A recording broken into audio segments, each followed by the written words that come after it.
हामी आज light blonde colour गर्न लागेको एडेड 0 नम्बरको ममताकोमा हेर्नु होला हामी कसरी कलर गर्छौँ भनेर। कलर गर्दा चाहिँ जहिले 1 इन्च छोडेर लगाउनुपर्छ, नत्र गरम छिटो आउँछ नि त।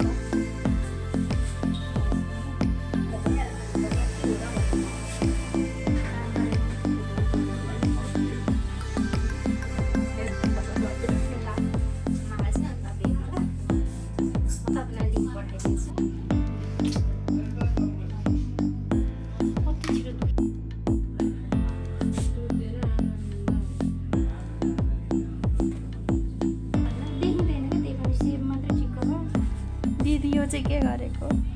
कलर बढी गर्नु त एकदम राम्रो कलर आएको छ। हामी अहिले अर्को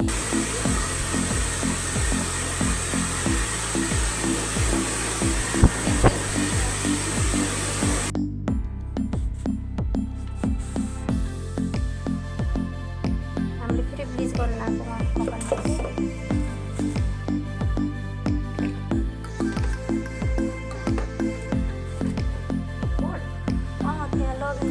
नम्बर चाहिँ हाम्रो तपाईँको पहिला हामीले